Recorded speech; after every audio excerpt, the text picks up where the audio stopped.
SoCal, what's up? Alexandra Oman, hello. The great state of Wisconsin. We have such a powerful day today. Say more, Sophie. Why is today powerful? Because it's today? Yes, exactly. Because it is today. Yeah, today is the most powerful day of all for manifestation. Why? Because it's it's now. It's today.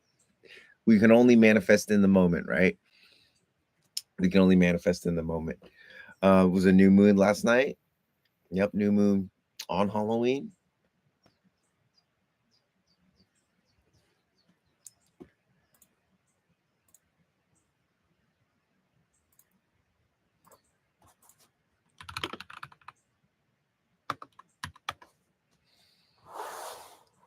1111. Oh, right. It's like the 1111 portal. Arcturian Healing. Hello from the UK. Sage Moon Gypsy. Aloha.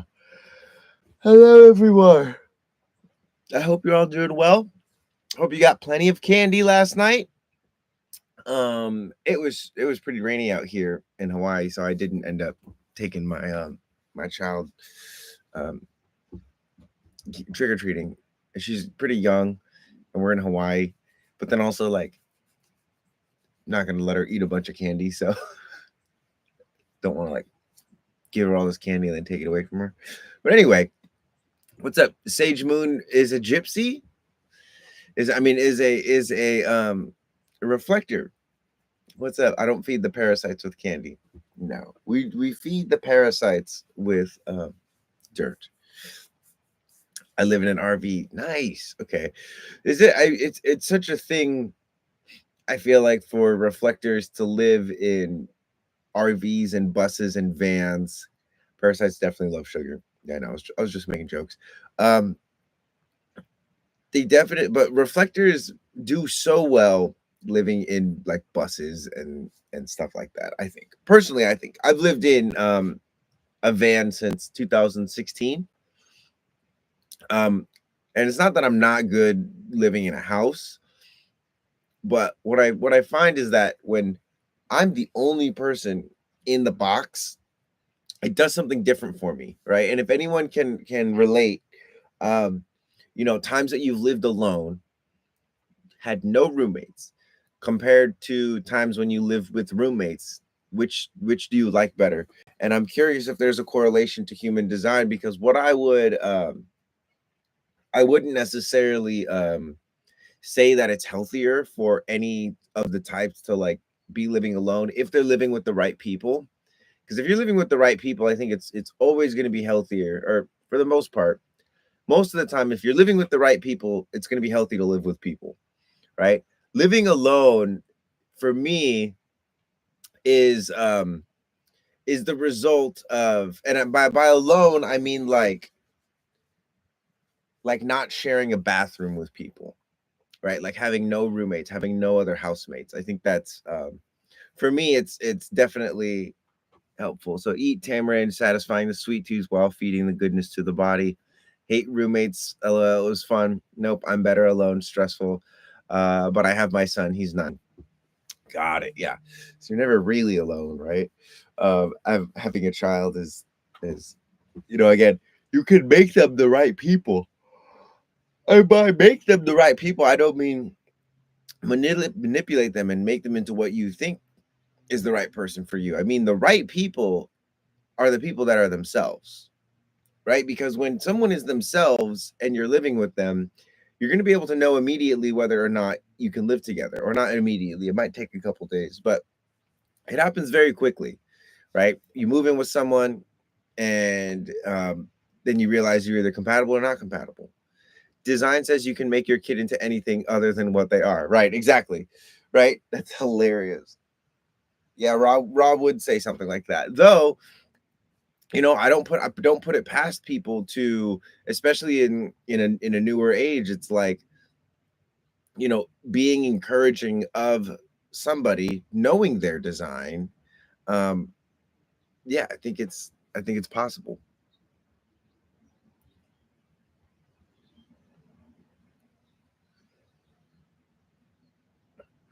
Oh, you meant can't.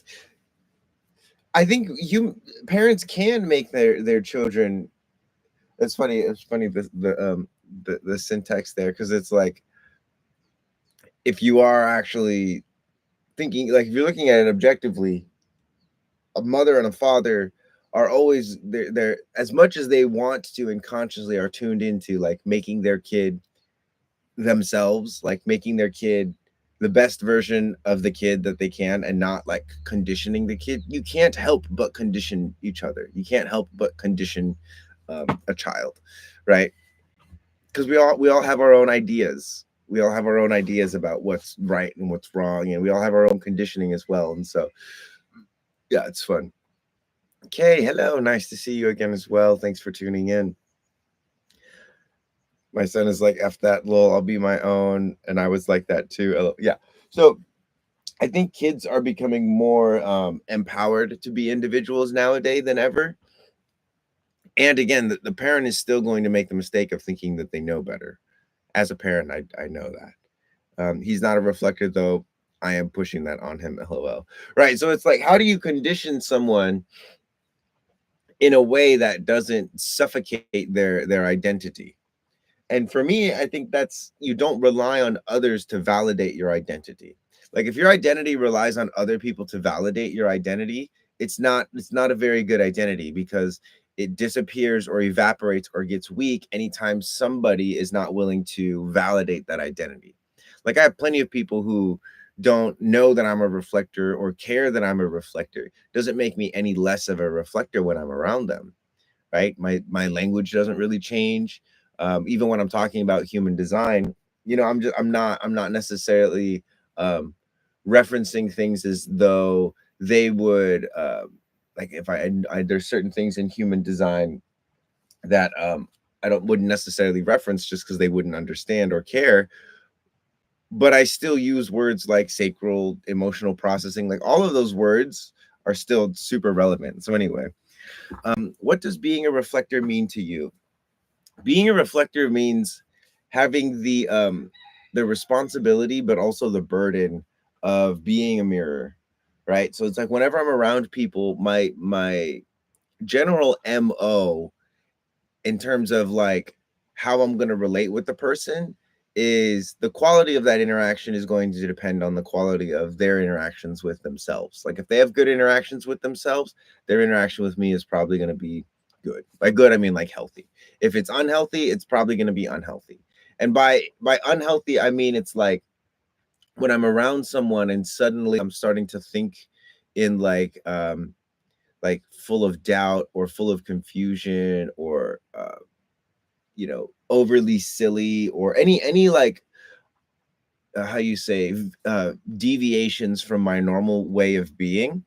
I'm like, I see it very clearly. I'm like, oh, this is a projection that's being played out. Now, when I'm playing these things out, I'm pretty good at not getting attached to them. It's harder when they're playing out in the people that are closest to me, because with, you know friends and new people, it's not as hard to be with them. But when they're people that I really love and they're doing things that I'm like, don't consider healthy or don't consider aligned, that's a lot harder. And typically it means I just have to like distance myself from those people for some time. Because again, it's like a physics equation. In human design, it's like, if there's a defined center and you have an undefined center, being around the person with the defined center 90% of the time is going to condition the person with the undefined center. All right. I find a lot of hope for humanity when I meet reflectors. Yeah. That's something that, the reflector's signature is surprise. And the surprise is that there are people out here that are actually themselves, that are people out in the world that are unique and differentiated.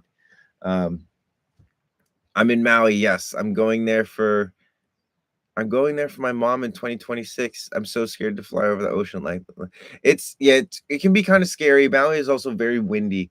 Um, but plane crashes are very rare, super rare, like rarer than car accidents. Anyway, my zodiac sign, I'm a Pisces, Libra, Virgo. Those are my big three. I'm a projector married to a reflector. My partner is a projector and she's with me. So it's pretty awesome. Yeah, being on planes is scary, especially because it's like traveling is really interesting as a reflector because I'm not like tuned in to every single person on the flight. Most of the time I'm tuned in to like the outliers. So there's always like an outlier in terms of that's the calmest person and that's like the person with the most energy. And I'm usually aware of those people, and then everyone in between is just kind of gray. But when like there's turbulence and stuff like that, I can feel my own fear, and then I can feel the fear of everybody on the plane, which is pretty intense. Mauricio, thank you for the compliment on my hair. I'm not even flexing my hair all that much, but there's the rest of it. Boom. I really like the videos you do with the sacred response questions. I still don't understand HD. Dude, that's awesome. Because it's like I love it because what I'm doing is I'm trying to make ways for people to understand themselves through human design without necessarily needing to learn everything about human design. And one of the videos that I do, you guys have probably seen it if you've seen me before. If you haven't, follow me and go check it out. But it's called the Sacral Calibration. And essentially, what you're doing is similar to like how you would calibrate like a motion control thing or the gyroscope on your phone, or a Wiimote is the best example that I can think of actually because it's like a video game controller. Um, you would calibrate your sacral, and so I just ask questions like, "Are you hot? Are you cold? Are you hungry?" And the idea is that if you have a defined sacral, you should be able to like muster up an answer without going into your head. Now, if you have an undefined sacral, you still ought to be able to muster up an answer, especially for like really simple questions, really easy questions. And if you can't, it means that there's somebody else's energy in your field that's kind of like pulling you out of your sense of self. So, because it's like just because a generator has a defined sacral doesn't mean they always listen to it. And just because a reflector has an undefined sacral doesn't mean that they're always going to be confused about what they have energy for, right? Like as for me, as someone with an undefined sacral, I'm more confused than my buddy who has a defined sacral in most instances. But that doesn't stop me from making decisions. And in a lot of the ways, because I don't know, it's an opportunity for me to say, I'm going to make a decision without knowing. I'm going to make a decision about food without knowing what exactly I want. And I'm going to explore my sense of what I want. Because it's different. Again, my sacral could be like just echoing, and this happens a lot, especially with being in partnership. Even though none of us have a defined sacral, our composite gives us a defined sacral. Um, but anyway, let's talk. Let's look at more of the chat. What's going on? Any advice against stressed rumination? So Isa, I would say if you're feeling like stress rumination, right? You're feeling stressed out and you're not moving forward is like how you build the stress up, right? Like if you want to relieve the stress, if you want to like expend the stress, move forward. So that could literally mean go for a drive, go for a walk, go for a run. One of the things about stress is understanding that in certain instances you want stress, right? Like if you don't have the stress to like build a house, if you don't have winter coming, then you might take a long time to build a house that you could build in a shorter amount of time. But it's about the amount of stress in your life. And so if you're just sitting in the stress, that's like building up the stress. If you're moving forward with the stress, that's applying the stress. And so the question you want to ask yourself is, what is the point of ruminating in the stress? And why are you not out there applying the stress? Because stress makes you do things. Just like inspiration makes you think about things and mentally work on things, riding a bike helps to clear the thoughts. That's literally moving forward. Moving forward is one of the best ways to fight stress and cortisol in the body. Moving to Hawaii because I want warmth. It's warm here, indeed. Gate 47, in my experience, is also very ruminating. It looks to the past a lot to make sense of things, right? And also, it's like, when it comes to ruminating and stress, one of the things that you also want to consider is maybe you're ruminating in the stress to train and calibrate your stress response, right? What I mean by that is like, for instance, I do these eye exercises, and you can do one with me now. It's very simple. All I'm going to do is keep my eyes forward. As I inhale, though, I'm going to turn my head as far to the left as I can, but keeping my eyes tracing forward. I'm going to swallow at the top of my inhale and the max amount that I can turn my head. Then I'm going to exhale, come back to center, inhale to the right, keep your eyes in the center.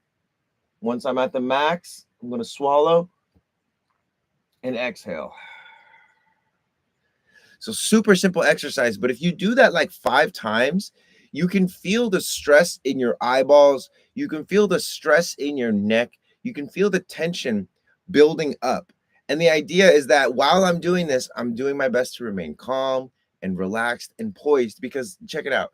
The only way that you can tolerate stress is by subjecting yourself to the stress and remaining calm. It's like, this is what training is, right? Like, you go into a weight room, or you go into our treadmill and you run and you subject your body to stress.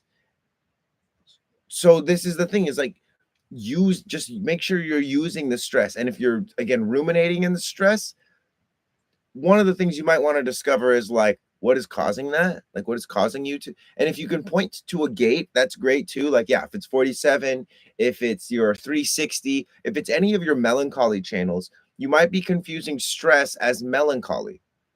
And the difference is, like, stress is a much more like physical thing, in the sense of like, stress is like you have to poop. So go make the poop happen. Melancholy is typically this like comparison. Number one, there's a lot of comparison involved in melancholy. Like, I'm not as good as this person, I'm not as good as that person. But also with melancholy, like, you're toggling back and forth between like, oh yeah, this could work. No way, this is definitely not going to work. No, this sucks. Oh, this is the best thing ever. So there's a lot of toggling happening. But also with melancholy, there's this deeper desire to like be alone and be an individual. Whereas stress is just like, do the thing. It doesn't matter if it's like yours and yours alone to do, or everybody's thing to do. Stress is just like, do the thing that needs to get done. Melancholy is like, this is the only you can do this. Only you can do this. But the only way that you're going to do this is if you actually move through the emotion of melancholy. Personally, what's your favorite gate archetype? I think 48. 48, I've been told, is the gate of dark magic. Ra had that gate. It's also in my Saturn and my moon. It's my personality moon placement. So I'm partial. Yeah, I deal with melancholy a lot. Yeah, and regarding like why it's my favorite, I think it's because for me, it's the one that I really is like a standard in my life. Like, and dark magic in the sense that it's like not like evil magic. I don't practice any kind of, I really don't practice any kind of ritual magic. I used to. I don't really practice magic anymore. Mainly because I think there's better things to invest myself into, like practicing running or sword fighting, or things like that. 11 is white magic. Yep, I've heard that as well. But yeah, the reason it's my favorite is because it's about depth. It's like the well, and so much of what I do is like depth. I do dark. Like, my best and most creative times are when it's dark outside. Either before the sun comes up or after the sun goes down. Why else do I like 48? Another gate I really love is gate 22, which is my sun, which has to do, the reason I like gate 22 for me is because I think that's where a lot of my impressions come from.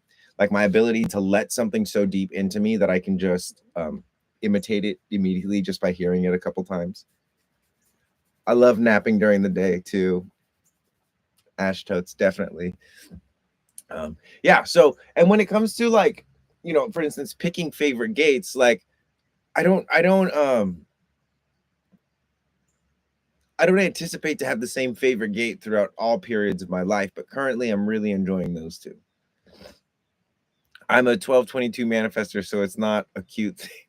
Yeah. My daughter has the 1222, which I've learned to love so much through her. And it's interesting because she's very young and she throws tantrums like a lot of toddlers do, I'm sure. But I can see how there are conflicts of individuality in the sense of like she'll want something, but I don't want to give it to her. And I watched the difference between throwing a tantrum and her kind of trying to suss out like, do I get to do the things I want, or do I just have to do everything these people want me to do? It's very interesting. Larry, isn't that the idea that everything is one? What are we talking about here? What are our interpretations on separation is illusion? Oh, yeah. So separation is not illusion. Because separation is very real, but compared to what has actual substance, the separation is very elusive in the sense that it's like in our physical bodies, we're very different than each other, obviously, physically, very different. Where that comes from, the differentiation, though, it comes from a point of unity, right? Like we're all life, and we're all like, if you look at me and a dog, I might think of myself better than a dog because I can speak a language. But when it comes to, for instance, you know, how we were both birthed. We both have heartbeats, right? There's some areas where it's not that the illusion isn't true. It's just that the illusion is that we're not how you say inherently of the same value and of the same life. Because it's like this, like your right hand would never attack your left hand, right? Seems ridiculous. That's the illusion. The illusion is that if I attack you and overcome you and dominate you, that somehow makes me better, but that's the same as me attacking and dominating myself, which doesn't make me any better. So, great question though, because it's definitely when it comes to spirituality and new age stuff, like the idea of oneness is like a lot of people talk about oneness, but they don't get it. They don't get it. They just don't. And it's funny because the people who talk most about oneness are the people that usually don't get it. The people that don't talk about oneness and are able to recognize separation, they understand oneness a lot better than the like, person who's perma fried. We all know someone like that, and they're just talking about oneness. Also, human design shows us how individual and unique, but not necessarily vital, we are to each other. Separation takes us away from it, far away. Like separation, yeah, exactly. Separation is a perspective, and you have to have both, right? Like you have to have, this is what makes us different, this is why we're separate, and this is what makes us the same, this is why they're the same. We have to have both. It's the same in human design as authority. You have to have external authority, otherwise you're just a tyrant or like a psycho, and you have to have inner authority, otherwise you're just a slave, right? Like you have to, humanity and life is full of hypocrisy, right? And duality. Yes, exactly. So it's like the fact that duality exists is the fact that that's the symptom of unity existing, in my opinion. How vital we are to each other. You can see a natural ecosystem that supports itself. Yeah. Balancing is all doesn't mean equal, right? And even I would even go as far as saying that balance is not a great word, because balance implies that 50-50. I like harmony because it's, for instance, harmony is you can have two notes that are not the same that sound really good together. Then you can also have two notes that are also not the same that don't sound good together. But in certain contexts, they sound really good together. Harmonizing, balancing, right? Relating. Relationships are dead. They're not moving. Relating is alive. It's an active thing. Tim, what's up? Hope you're doing well too.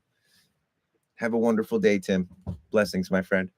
But yeah, Nikki. So that's one of my my favorite little word reframes is go from balance to balancing, or go from balance to harmonizing or harmony, but make it an active thing so that you can do, because again, you might have a good relationship now, but in 2 weeks where the environment and the circumstances are different, that relationship, if it doesn't relate, if it doesn't evolve, then it dies, right?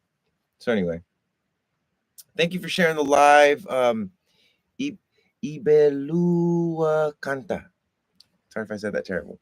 Larry, if you are if you are a ref and your partner is a projector, how did the relationship form? How was it initiated? So it was really funny. She actually was brought into the field by one of my manifesting generator friends.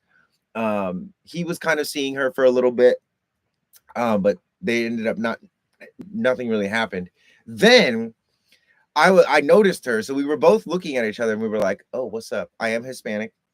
Um, no, I am Hispanic actually, because I just really messed up that my eyes are not so good too. Sometimes I have to get closer. But anyway, then I went to a festival, not expecting her to be there. She went to the same festival, not expecting me to be there, and we literally just ran into each other on the dance floor. And there is this desire that we had for each other prior to seeing each other at that moment, and so it was a desire for both of us. I recognized her in the sense that I was like, "You're a very unique individual." I said all these things to her. I didn't know she was a projector at the time. Um, and she was able to just like let me be me and just loved me. And then throughout our relationship, there were a lot of like moments where I basically broke things off because I needed to not be in a relationship at the time. Didn't mean I wanted to like go be with other people. I just didn't want to be romantically tied to anyone because my experiences in the past were that when I had a relationship going and I was doing my own thing, I was limited by the relationship in terms of what I could do. I typically would have not necessarily jealous but insecure partners, and I knew that, oh, if I went to do this, that so and so would be upset about it, even though I'm not gonna like be doing anything. So I was very accommodating, and with this girl, I didn't want to do that, and so I was just like, hey, I'm gonna go like be in. And she lived here in Hawaii. I was on the mainland, and I was traveling around, and so it would be like, hey, I'm gonna go do like a month or two on the mainland. Let's end this. And that happened like 3 or 4 times. And until I kept realizing, like, man, this girl is really dope. I really like her a lot. I think I could start a family with her. And that started to like brew in my head. And that scared me a lot. And so the last time I left, it was because I was afraid that I wanted to have a family with her and I was just running away from it. Uh, and then we found out she was having a baby. And so I was like, oh, that's why I was feeling that. All right, let's go. And so it was a very it wasn't so smooth when we found out what was going to happen. But eventually I clicked into gear. And I remember we were actually at it. We had planned to go to another festival, and we were at the festival and we were there and we ran into our friends who have, she was, I think, 5 or 6 at the time. So it's our friends who are a couple and their daughter who's 5 or 6 and us pregnant. And that was the moment when I knew it was going to be okay. I was like with one of my friends at a festival and I was like, his kid is here just vibing with him. There's nothing that I can't do if I don't actually apply myself and figure out a way to make it happen. And so having children was probably the best thing that's ever happened to me, or having a child was the best thing that's ever happened to me, because it really forced me to look at the reality of my life. And I believed I was a very free man because I had no responsibilities to anyone. Now looking back, I'm like, wow, that's a different kind of freedom. The type of freedom that I have now, that is because I work hard and I make enough money and I take care of my family and I take care of myself. That freedom is different. It's very different. But it's also one that is, in my opinion, a greater freedom. Greater freedom, not because I get to experience more things, but because I get to experience the things that I'm choosing at a deeper level. And that's the journey of, that's how things happen. So no one initiated. I had a manifesting generator friend kind of like pull her into the field, and then we just surprised each other at a festival. And then towards the end of it, towards the end of the festival that we met, that we like came together at, it was sort of me that was like, hey, I want to see what happens when you and me travel together, because I had a van. I still have a van. I said, I want to see what happens when you and me travel together. And so we traveled together for like 2 weeks, and it was like the best time ever. It was like the best time ever. And I was like, uh-oh, this is kind of tight. I like this. This is great. Nikki, I'm emotional today. I'm having tears for this story. It's so heartwarming. Oh, thanks for tuning in. Yeah, I her birthday is coming up, by the way. She's gonna be 28 or 27. I'm 31. I realize like we're younger parents, which is we're not like super young, but younger than I was anticipating on having children. Thanks. Also, thanks so much for your knowledge. It's helped me navigate my energy a lot better. Absolutely, Trickster. That's the whole reason I'm here. I really want to help. When I since we're telling stories, I guess I can tell the story of how I kind of like awakened to like spirituality and whatnot. Because what I am now is what I wish was available for me when I was waking up. I wish there was just some cool, down to earth person on my phone that I could go watch and ask questions and learn a lot of things from, right? Because when I learned about the world, I was in college.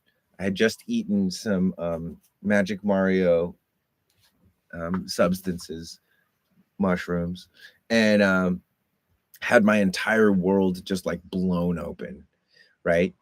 Totally blown open. Then I got really depressed because I was like, wow, that was a really powerful state of gnosis. When you're with psychedelics, there's this feeling of like being connected to everything. And then when you're not with them, there's this feeling of like, I'm not connected to anything. And so I was really starving for that connection in college. And at the same time, I started learning about the pharmaceutical system. I started learning about fractionalized reserve banking. I started learning about the agricultural system. I started learning about the military industrial complex. I started learning about all this stuff. My bubble got popped hardcore. And so I dropped out of college. And I remember calling my mom and being on the phone with her, like in tears, like, Mom, I don't think I'm going to last here. Like, I'm really scared. I don't feel good. Like, I feel it was the darkest place I would say I've ever been in my life. Because I was away from my family for the first time. I had just experienced like God through the mushrooms. And then now it was like empty. And I had also started learning about all of the terrible things that people in power will do because everyone else is distracted. So that was my dark night of the soul. And basically, I ended up, my parents drove up to Humboldt. I was born in San Diego. I went to school at Humboldt State University, so Northern California. And then I dropped out of college and I spent like 2 or 3 weeks at home, just like, doing nothing basically. Just like trying to write books because I wanted to be a writer. Yeah, it was just a terribly dark time for me. And then my mom was like, "Hey, do you want to go do this Reiki thing?" And I was like, "Sure." So I went and did Reiki for the first time. And for those of you that know what Reiki is, if you don't, it's I basically laid down on a table and this woman who I didn't know put her hands on me, and it was like I was being I was being I was being thawed out. It's like I was being warmed up, and I was like this frozen little popsicle human being. And then suddenly I'm like, oh my God, I'm back. So I felt like myself come back. And then I was like, I need to learn how to do this. And she goes, you defrosted. Thank you, Desiree. That's the word I was looking for. I was being defrosted. It was also like I was being like I had never taken a deep breath in my life. And I finally was able to take a deep breath. Do you know about the law of assumption? I have a follow-up question if you know it. I think I might know about the law of assumption. I don't, can you explain the law of assumption? Or can you state the law of assumption? I can assume what the law of assumption is. But please, Larry, you've had some good questions, so ask them.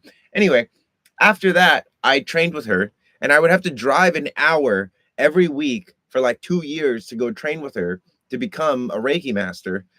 But that's what I wanted to do. I was like, I want to learn how to do this. I've always wanted to be a wizard since I was a real little kid. And so this was like, oh, you could be a wizard. And I was like, okay, sweet. Especially as a reflector, I can only imagine how that, dude, it was the coolest feeling because I had never received energy healing before. And this woman was a physical medium. So she was also like, oh, did you just break up with a girl? And I was like, yeah. And she's like, okay, you're still hung up on her, but don't worry, she's not the one. And I'm like, Okay. I know, but that feels good that someone else knows. Anyway, I believe it was coined by Neville Goddard. What you assume is what your reality becomes. Okay, so like placebo, the placebo effect, right? Okay, that makes sense. So what's the question then? What's the follow-up question? It's like the ultimate creative imagination, the law of assumption. They do say, yeah, physical mediums will say some eerily creepy things. But it's funny because, like, as humans, one of the things that my teacher said, she says, when people come to you, they're not looking for answers. They're looking for confirmation that they already have the answers. And I didn't really understand that, but a lot of the times when people come to me, I start to see it now where they're asking like, so I like do this thing, and I'm just wondering where does that show up in the chart? And I realized like that's what people want. They don't want answers to questions they don't want answers that they don't have. They want confirmation of the answers that they do have, right? They're like, I've been watching this part of myself and I just want to know, is that a norm? Is that like healthy for me, or am I just like out of whack? And it's it's a give or take.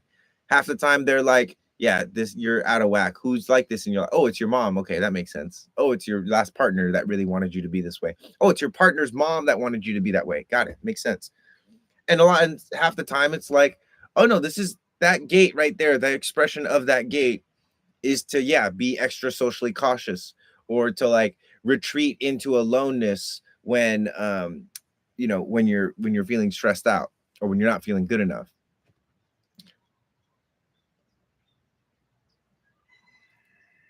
So I know that a reflector, a lot of us are healers, but man, this shit is kind of not it. Yeah, so it's like and then the thing is, I was a healer for many years, and then I realized like, oh, I'm not healing anyone. I'm just watching people in their healing process and giving them reflections along their healing journey. That shifted things for me. And it's kind of when I became a master and a teacher that I realized that. Larry, I was going to ask, do you feel you can use law of assumption along with HD, because law of assumption says, right? Okay, great question. So when it comes to again placebos and the law of assumption regarding HD, because there's a point where you get with anything, music, martial arts, where all the rules that you learn, you realize they're more guidelines than laws. They're not like music, right? Music is like probably one of the best examples, because there's certain notes that do not go well together. But if you are a master musician, you can find a way to make them work together. It may not be like the most pleasant thing you ever heard, but I could use the wrong notes to invoke tension and certain types of emotion and despair that the right notes won't allow me to make. So, what I'm saying is that when it comes to the law of assumption and human design, because human design is not necessarily a system of beliefs, you have to observe it.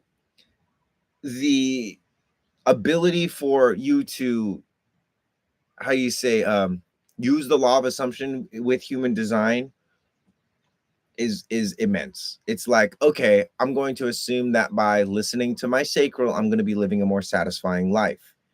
And in doing that, right, you might not listen to your sacral consciously, but because of the programming that you're giving, I'm open to listening to my sacral. You might hear the sacral a little bit more. It might impact your decisions a little bit more. And so there's a lot of ways to use this, I would say, the wrong way. Like, oh, if I learn everything about human design, that's going to make my life better. That's going to make me better at observing people. Maybe. But what's going to make you better at observing people is practicing observing people. What's going to make you better at processing your emotional wave is processing your emotional wave. And this is, I think you could say, gifts from a 3-5. Like, the only way to really get better at anything is to practice it. And you can also practice something the wrong way and not get any better at it. And so this is the thing about human design, where it's like a lot of people assume that, oh, to get better at human design, you have to learn a lot about human design. It's not true. To get better at human design, you have to use human design and install the app into your eyeballs, basically, and stop seeing people as, oh, there's my friend Joey. you see them as, oh, there's my 3-5 reflector friend Joey that's upset again because his girlfriend is putting all this emotional solar plexus energy and stress, root pressure, and head pressure on him. She wants him to solve all her problems. But you see what I mean? It's different. But in terms of law of assumption, as well, I don't assume that everybody is going to like human design. I don't assume that I'm the best at human design.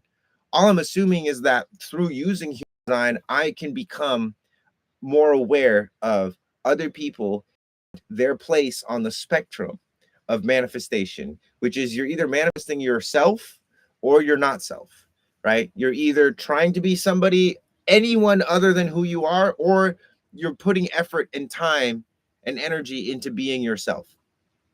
So anyway, assuming is an ass of you and me, still assume though, right? Yeah, and again, when it comes to placebo as well, right? Like they did a study with housekeepers because they do a lot of damn, you got the law of assumption real quick and no one had to teach it to you. Kudos to you. Reflector things. Yeah. No, I that's the thing is like I've studied a lot of things and there's a lot of different names for the same thing. You know what I mean? Like chakras, energy centers, chi, ki, prana, life force, reiki, like all there's so many different names for the same thing. And one of the cool experiments that you'll like this, Larry, about the like placebo or law of assumption is they gave 100 housekeepers smartwatches to track all of their steps and all of the movement. And then to half of those housekeepers, they showed them how the amount of steps you take and the amount of calories you burn in a day will result in this much weight loss. And then they tracked them for a month. And the people that they informed about the weight loss lost more weight than the people that they didn't inform. Even though they were all doing the same number of steps and burning the same calories, the people that knew, oh, this is healthy and this is what it's going to do for me, made more progress. So it's awesome. It's awesome because human design, there's many what I like to call conscious or yeah, unconscious competence. They're competent, they're manifesting their signature, they're living out their design, but they have no idea what that even means. They're unconscious of their competency, right? It's a talent for them, or it's a circumstance or a privilege or something. They're unconscious of it. But once you make that person conscious, let me make you conscious of why you are so good at that thing, and you will get better at it. That's what human design is. It's like it takes all of these placebos and these, how you say, non-physical latent pools of energy and just maxes them out. It's awesome. Larry, you have the ability to understand the essence of concepts. Yes, indeed. Yeah, we got some sharp people in here. I did my free human design reading a while back, but I didn't feel it was accurate. I mean, Tiki, how good is something going to be if it's free, or how deep is it going to be if it's free? That's one of the questions that I have. But also, like, who did you do it with? And then also, sometimes when you look at your human design for the first time, you're so far in the opposite direction, like you're so far conditioned that you won't even recognize yourself. Like, for instance, I see this a lot with people who are not manifestors, but are the ones that are initiating a lot. They're like, but if I don't do anything, nothing happens. And I was like, when's the last time you haven't done anything? And they're like, I don't know, because nothing happens. And so if I want to make something happen, I have to make it happen. And I'm like, when is the last time you did nothing? And they're like, I'm not going to do that. And it's like, you recognize that you're fighting your natural way of being. Like, I'm looking at your chart and there's no question about, like, you're a generator. If you don't experiment at least with waiting and responding, you're not going to see how, again, conditioned you are to be doing things in a way that's unnatural for you. Like, it's not, you don't look at your chart and be like, oh yeah, I recognize that. That's me. You look at your chart and you're like, oh, okay, so there's some work to do, usually. I love that. It's a new moon in Scorpio. As reflectors, we wait for the moon. Right. And mine actually was not yesterday, but the day before, when the moon was in gate 48 a couple days ago. that was the beginning of my lunar cycle. And so because I follow 3 cycles technically: the full moon, new moon cycle, the personality moon cycle for myself, and then my design moon cycle,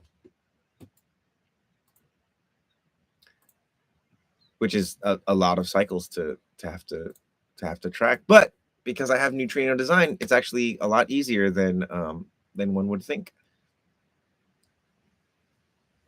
But mine is 31 on my design side and 48 on my personality side. Ross, hello, brother. Tiki, I've been forced to sit all year and I've been receiving everything I want. Right. So it's like, is that more in alignment with your design? Because again, sometimes your design, you're going to be like, I don't really align with this, but then you experiment and you're like, why is life working better? It's funny. My not self me acts like a manifester, basically the opposite of a reflector. It's been difficult. Yeah. The not self me is very much so like manifesting generator vibes. Yeah, definitely. But at the same time, again, as a reflector, it doesn't mean that I don't have energy. It doesn't mean that I'm not good at gauging my energy. As a reflector, I hate being in limbo waiting. Right. So it's like your hatred of being in limbo is one of those things that it's like, if you expose yourself to that hatred, and this is my journey as well. I didn't like having to wait for things, primarily because things would go away from me that I was like, wait, is that supposed to be for me? And the reality is if it's supposed to be for you, at the end of 28 days, it's not going to be sailing away from you. It's going to be on a platter in front of you. Or by some circumstance, you're going to be sailing away with it. Right? For a reflector, it's like it's ultimate the ultimate question of trust is, are you willing to follow your strategy? And the reward of, like, for instance, I've been following my strategy for 7 years. And I would say 7 years, like 7 to 10 years. Those first 3 years were not, I didn't really like experiment as much, but following your strategy for many, many years ultimately leads to a life that is like it's hard to explain because I sound like I'm flexing on you guys, but I'm not trying to impress you. I'm just letting you know, like, I've spent a lot of time doing this, and year after year I've gotten closer and closer to my ideal environment, and I'm in my ideal environment right now. There's a river, like, in like less than 20 seconds. If I wanted to, I could be submerged in water. I'm in a valley, which is the environment that I live in. Nothing moves faster than 28 days over here. Like, if I have an idea, it goes on a spreadsheet, and 28 days later I open it up. And a lot of the times the ideas are dead on arrival, but sometimes the ideas are like, this is happening, or I do something for 28 days. And so anyway, what I'm saying is, like, hating being in limbo as a reflector is the same as like hating yourself. So I'm not saying you have to find a way to not hate yourself.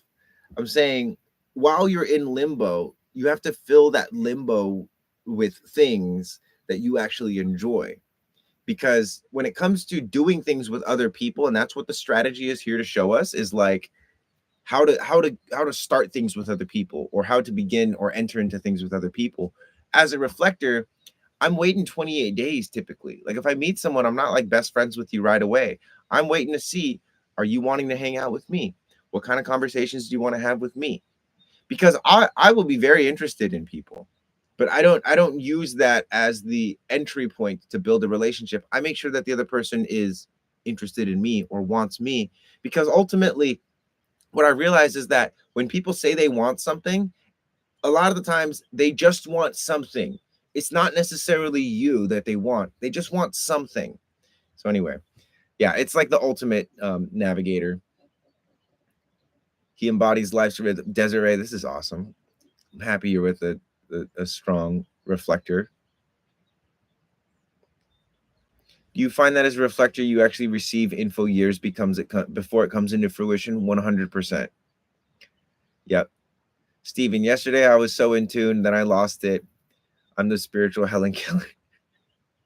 Right? Like another thing too to recognize is like we're all supposed to manifest not self. We're all here to be frustrated and angry and disappointed. Like no one is here to have like the perfect experience of like being surprised all the time and never feeling disappointment. Like that's not how I gauge my success in the experiment. It's a much more zoomed out experience. Like I look at where I'm at today and where I was at a year ago, and I'm better off today. Objectively, I'm better off today. Should I get the human design app or just the chart first? So, Tiki, I would recommend, probably in your situation, I would recommend getting one of my reports first before you get the app. The reason I say that, generally speaking, is like if you don't have a method of attacking human design, there's just a lot of information. So, if the reason I say get my report is because my report, and I'm talking about the Reiki report will like tell you the methodology that I use to read charts and to uh, uh, use human design as like the experiment. So I recommend getting the chart because the chart or the body graph will tell you what, or sorry, not the body graph. The Reiki report will tell you how to use the body graph. Is what I have to say. That being said, the app is great. Not the human design app. Not that there's anything wrong with that. There's another one I like. It's called Neutrino Design. And yeah, so for anyone that wants that report that I was talking about, the report and the app are different. The app you can get via the link in my bio, 25% off. Um, Same app, it's the full app. The report is going to be something you generate your body graph, and then you'll be able to see options to buy the reports. I have a $20 report that'll analyze your body graph, and then I have the Reiki report that'll analyze your body graph and basically give you an introduction to human design. I paid for both. Highly recommend. Thanks, Christina.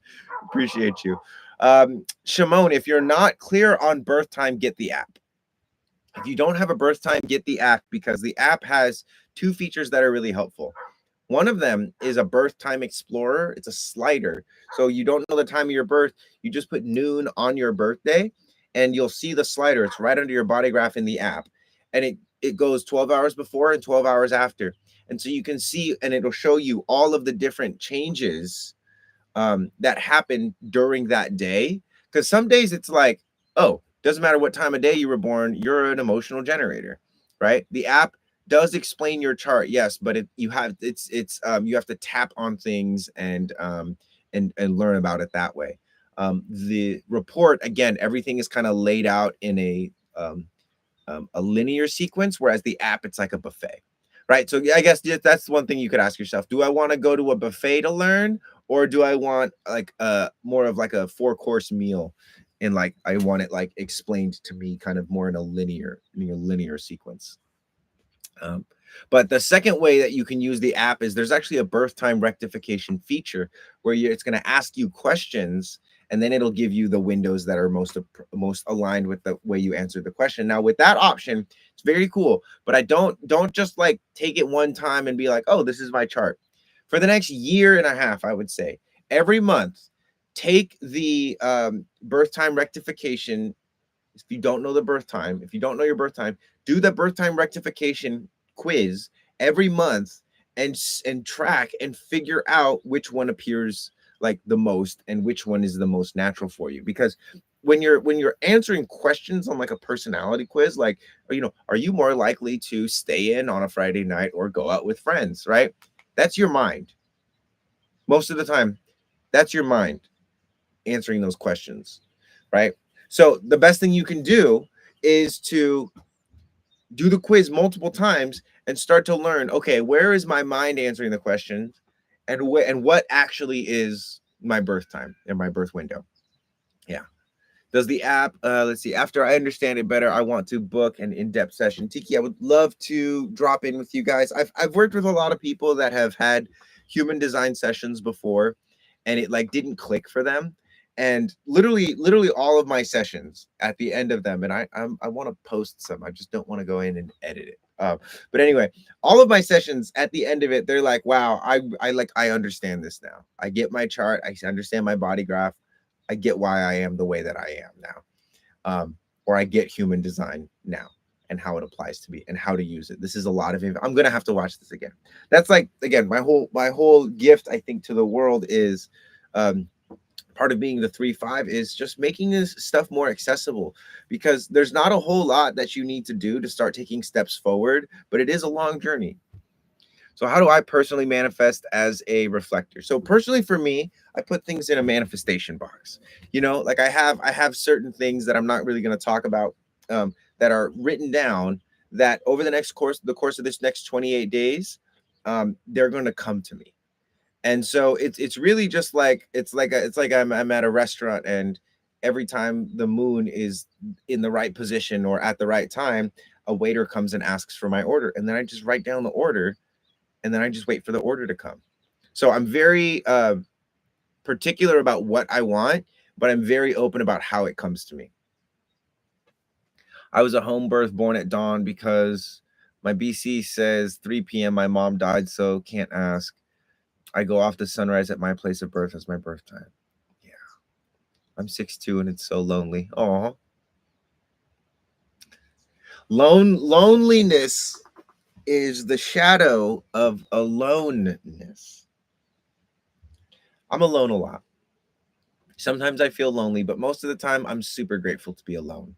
And that's part of what again, it's like if you're with a bunch of people and you love being with those people, cool. Are you going to love being with those people all the fucking time? No.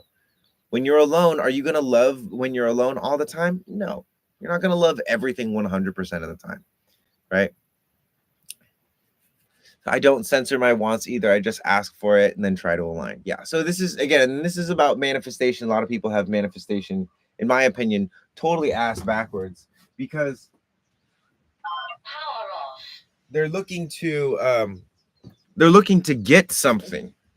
And manifestation is all about giving the world something. Cody, love you.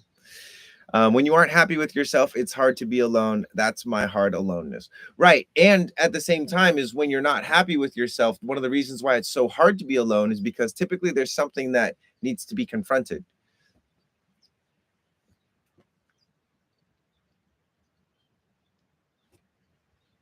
And when you're alone, it's like you can't bypass or make it seem like it's coming from somewhere else. But yeah, letting go of how things come is very important. Environment. Yeah, sure. I can talk about environment. So in human design, it's your bottom left variable on the left side that is going to determine your environment. This is basically, are you where you need to be? Like it's like a sequence. I see the arrows as like, are you eating the way you're supposed to eat in the area that you're supposed to eat it, so that you can see what you need to see in the way that you need to see it? Determination, environment, awareness, perspective.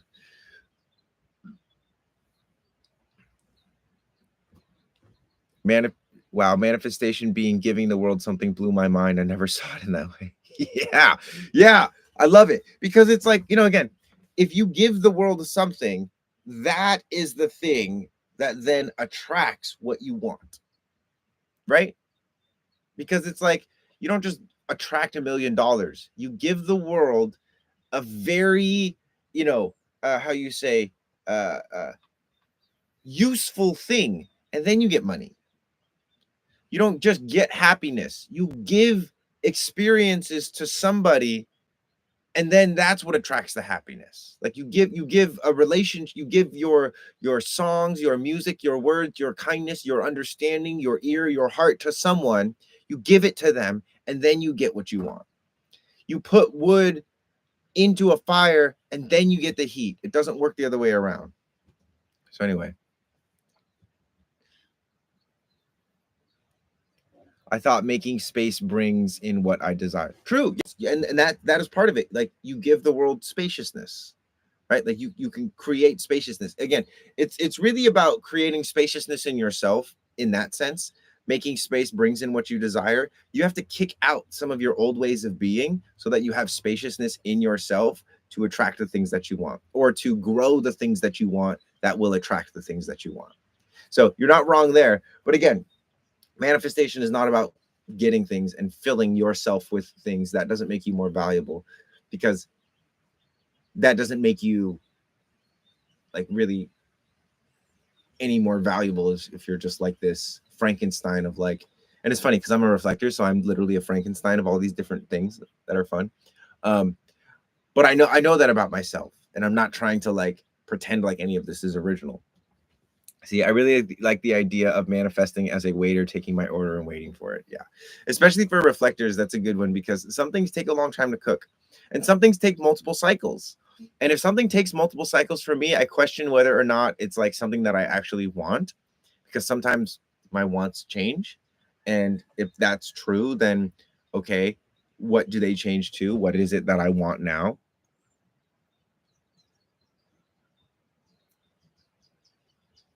Trying to level this off over here.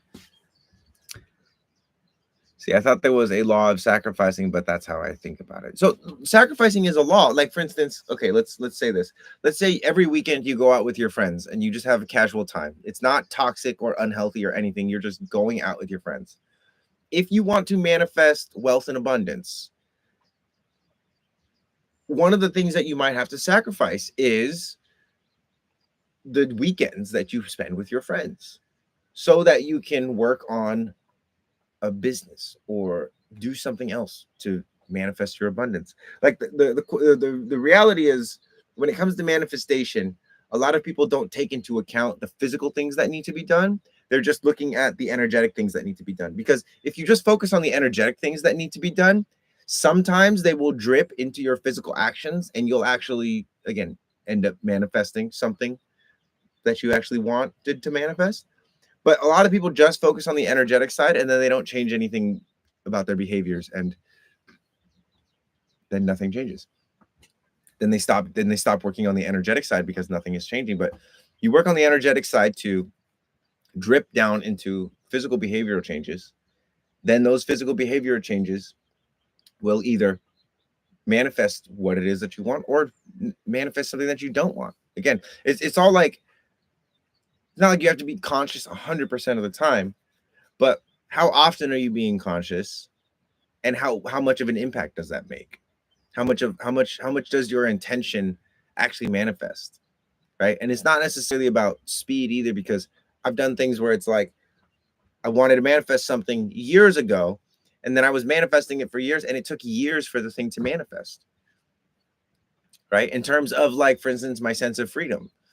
Like, I was manifesting a sense of freedom, but it didn't really truly manifest until now, as a father, I realized what I was actually manifesting, which I didn't realize I was manifesting a kid, but I manifested a child into my life and a wonderful partner and an environment. And even at that point, when it did manifest, I was like, oh my God, I don't want this. I don't really want this, because I didn't think I was good enough. I manifested pretty quick. I kind of got scared because of bad thoughts. Yeah. Like, again, thoughts are a lot less impactful when it comes to manifestation. It's much more about actions, because thoughts would give you the ability to enjoy something that's there or not enjoy something that's there, but it's the physical body that actually is the thing that's manifest. It's the throat that's manifesting things, and the mind just offers like context. You didn't want the job or the child. I didn't want any of it. I didn't want to have to schedule myself and work like I am. I didn't want to have to like be with a child and do all that. But then that it came, because I was asking, what I was wanting to manifest was like a sense of like being at home, and like, what does home feel like for me? Because I was always like wandering a lot, and home now feels like where my daughter and my partner are happy and comfortable, and me being in a place where I can dip into that, but then I don't have to be chained down by that. Because I know a lot of friends. I have a lot of people in my life who are fathers that cannot just like, hey, I'm going somewhere. They have to ask permission from their partners. Me and my partner don't have that relationship. I inform her of what I'm going to do, and then I go do it. Initiation from knight to king, big time.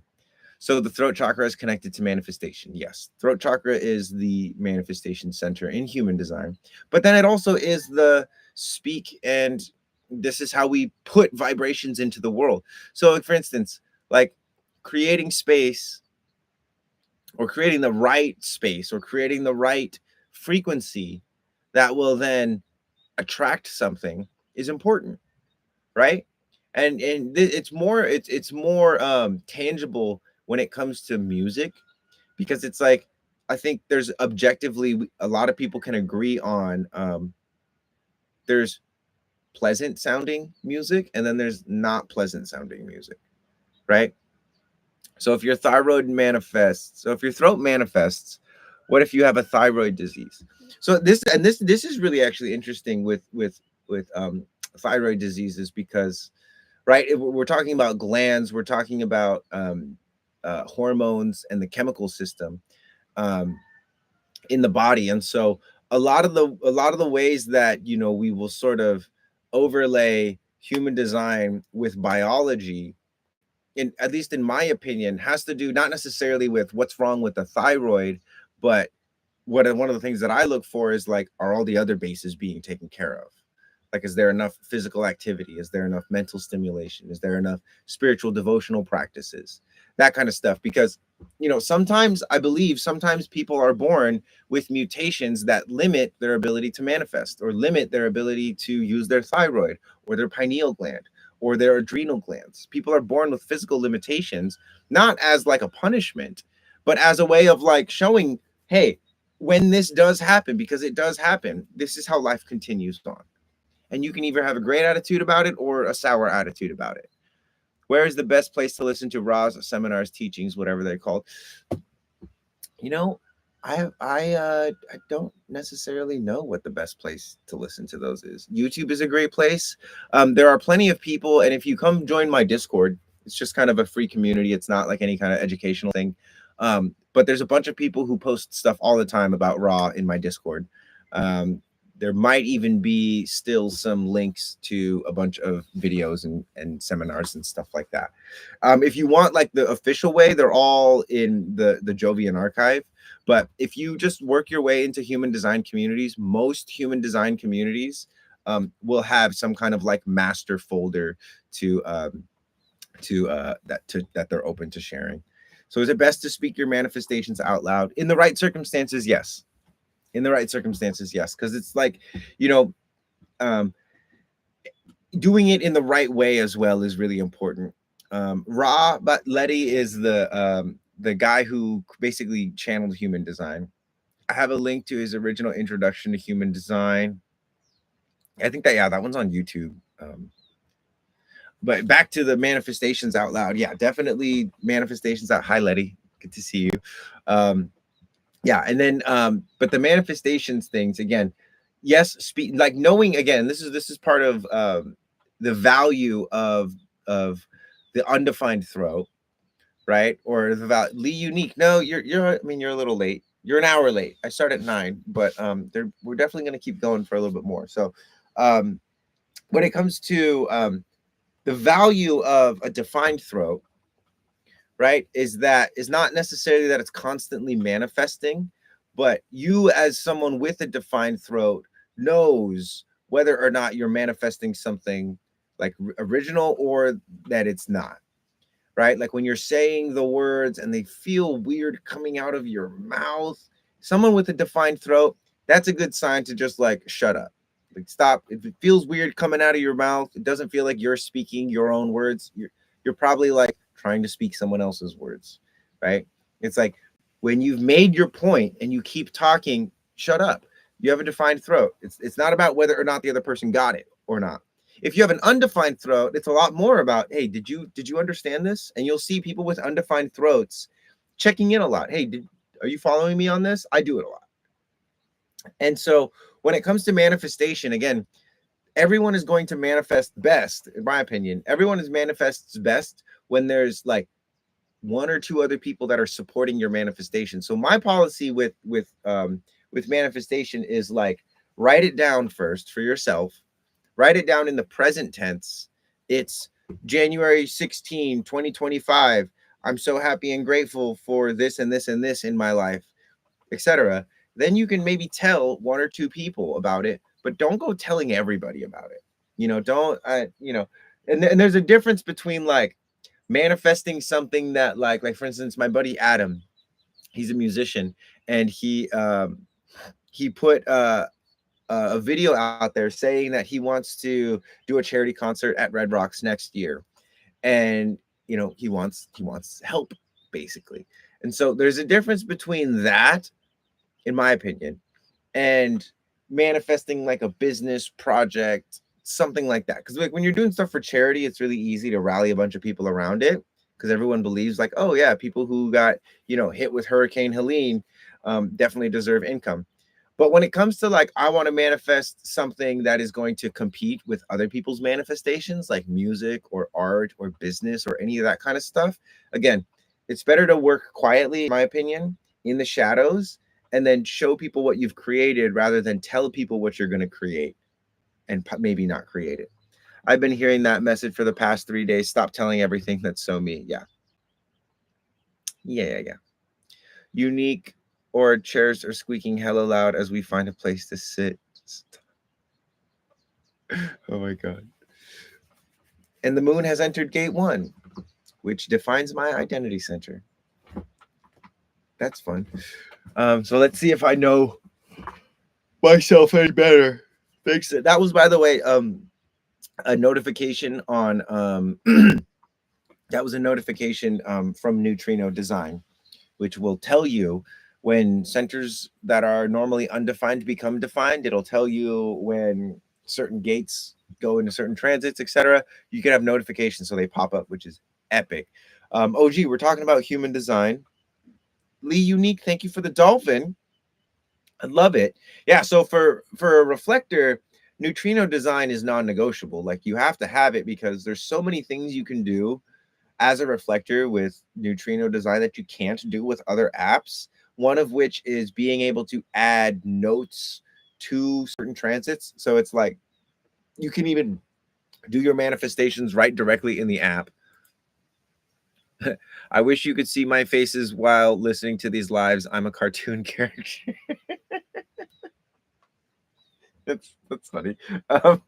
Yeah, so the wait till I break out the Candy King voice. Hold on. I'm a manifester. Can I manifest everything I want?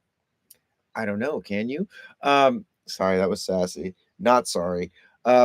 Anyone can manifest whatever it is they want if they're willing to like actually hold that intention.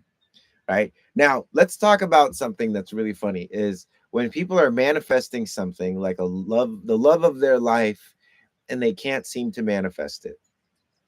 Right. And this is something that I think is really interesting because, again, at the end of the day, it's not a one size fits all. Everyone has a unique way of processing energy. Everyone has a unique way of manifesting. And everyone is also going to have a unique combination of people that are going to help them manifest things quicker. Now, for instance, as a manifester, and Andy, if you're just being cheeky, that's awesome. That's fun. I'm fine with that. But if you're serious, like, can I manifest anything I want? I'm curious about what is it that you want that you can't manifest, if there is anything. Onion, okay, now you're yelling. Well, yeah. Am I yelling? Maybe. Andy, yes, that's what you're here for. Yeah. So as a manifester, you know, you're here to have energy to manifest all the time. Doesn't mean you can manifest whatever you want. Because sometimes what you want and what you're willing to do to get what you want are not in alignment. I think you just stop worrying if you know they are on the way.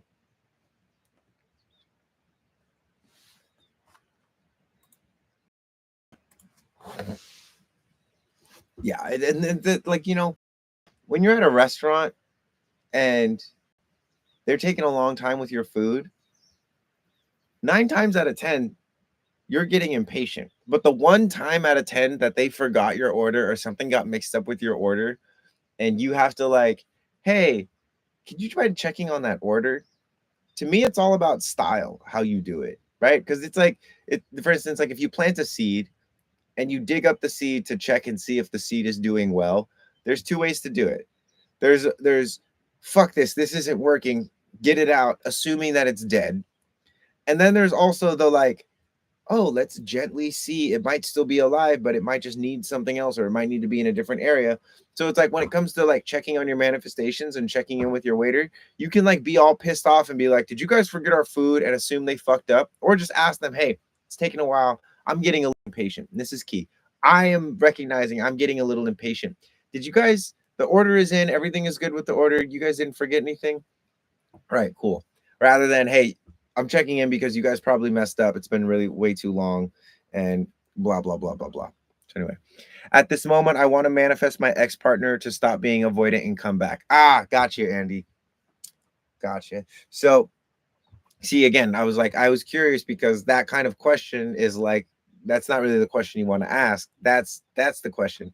So, I'm also pursuing a music career and would like to manifest success and growth. Right. So your and just don't normally do this, but just because it's coming in pretty clear, your desire for your partner to come back and your music career, your energy is split in two directions, right?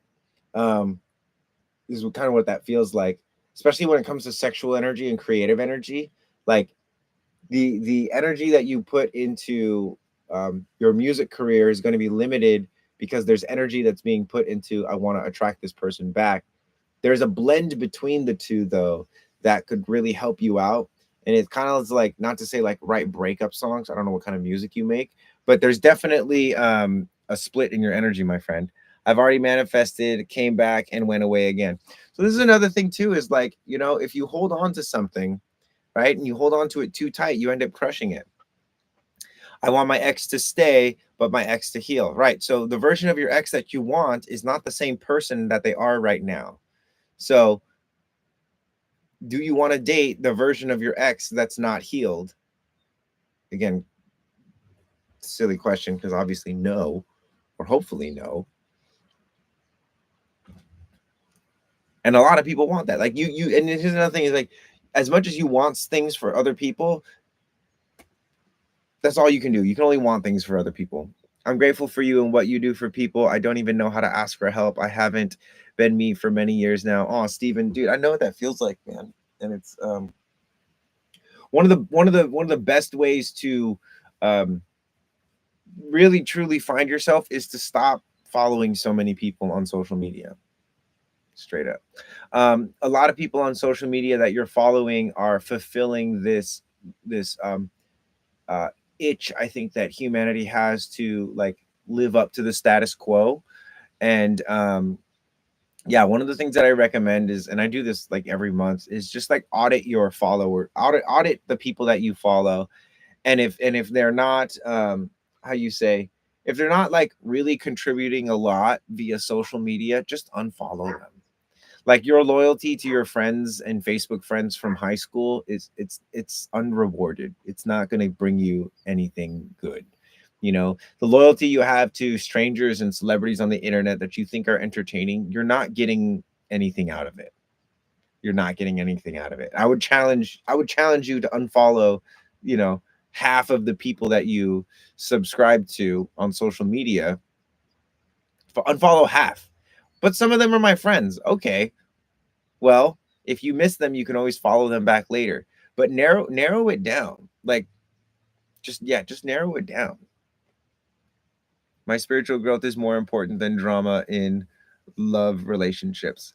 Yeah, exactly. And that's the thing too, is like, you know, a lot of the energy, and one of the reasons why relationships feel good is because you're contributing sexual energy to something. When you don't have that anymore and you're not able to contribute it to something, it's like, well, what do I do with all this energy now? It's like, well, you contribute it to something else that's meaningful and worthwhile to you. Most people will just find somebody else to give their love to, and they won't actually give themselves that love. So give yourself that love. What do they bring into your space? Right. Yeah, that's a great question. What is this person bringing into my space? If they bring laughter, great. What kind of laughter? What kind of energy are they bringing? What are they doing to get the laughs? What is this, the kind of person that laughs all the time in their daily life, or do they just make jokes on Instagram and they're in their living lives they're just stressed out as fuck trying to figure out funny stuff to put on online so that they can maintain an identity, right? Like look deeper than just what the page is about, because if you're connected to these people and you're following them and you're consuming their content, like I kid you not, guys, I'm pretty much the same once this camera turns off and I'm with like my friends. I'm like the same, pretty much the same. You can ask anyone. Like the stuff that I put online is like a very clear representation of how I live my life. And I don't want to, sometimes I do skits and stuff like that, but it's like I'm not really here to how you say um exhaust myself with trying to put on a show for people. Yeah. So anyway, Scorpio Venus is black hole vampires. Wait, what are we talking about? Victim mentality, fear mentality, lack mentality, wise words. Yes. Rosh. Yeah. And you know, in the end, it's in a way, I don't want to be like, hey, I'm better than other people or other influencers. What I want to say is I'm bringing a different energy, and I think you guys can feel that. And that's why you're here, tuned in, as opposed to like, you know, helping NPCs win battle royales or whatever, which would be fun eventually to build a team and start battling people in that way. Because again, with the technology that we have, there's a great opportunity here to incept a bunch of people. So anyway, I do genuinely believe that those people like have a place in the world.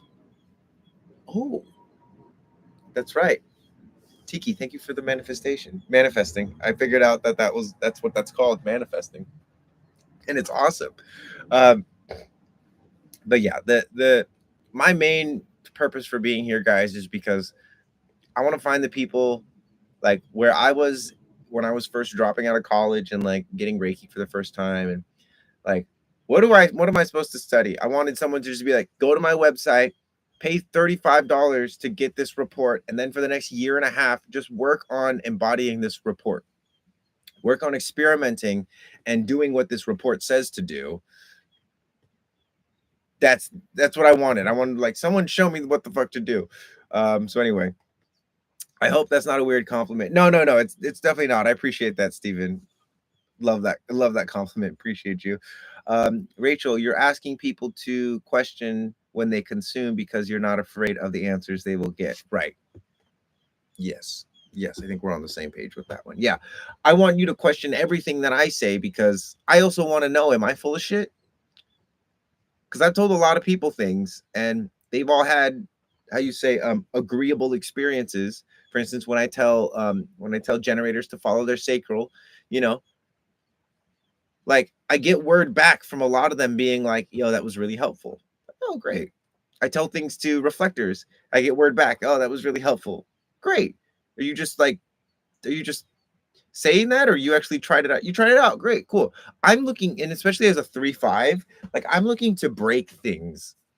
I'm looking to find out which things are like phony and shammy. And human design has been one of those things that I've been trying to break. And I've yet to meet someone or be able to break it myself. Every time I run an experiment, every time I learn something more about human design, it just gives me more insight because human design is not necessarily telling me who I am. It's giving me a way of finding out for myself who I am, which is epic. 3-5. So that's our profiles. Rachel, truth isn't afraid of questions. Exactly. Exactly. It might get annoyed of the questions for sure, but it's not afraid of questions.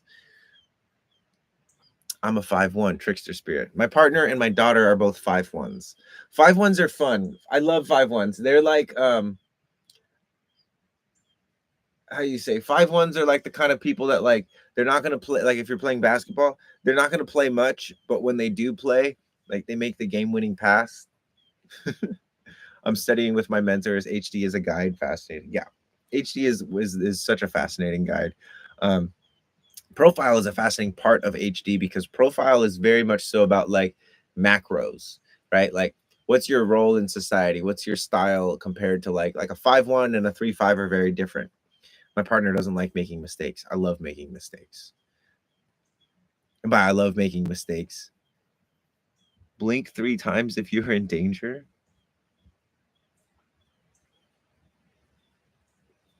I think that was like 7 times. In danger of what? Shrek. Shriek slay.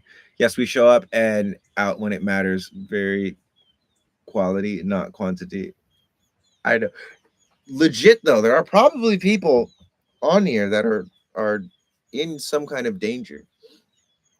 I wouldn't say danger though, because it's like, what are you gonna do about it?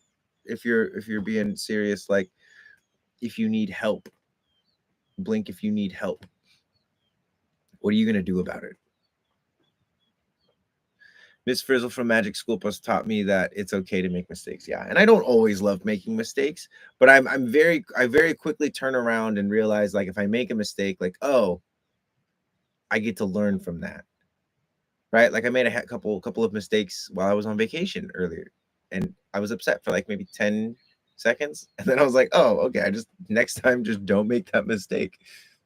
Whereas my partner, she kind of like is a little bit gets more upset when something doesn't go the way she had planned. But then that causes her to ask a lot of questions, and then she starts investigating things more. And sometimes she's like, I don't want to do this at all. I'm like, oh, that's okay. She's a fleeting projector, so whenever she makes a decision, it's just like, okay, there it is.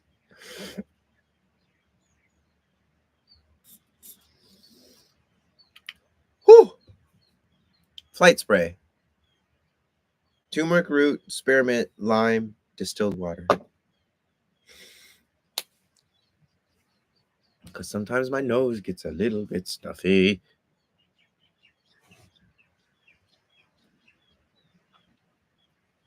All right, guys, I gotta pee.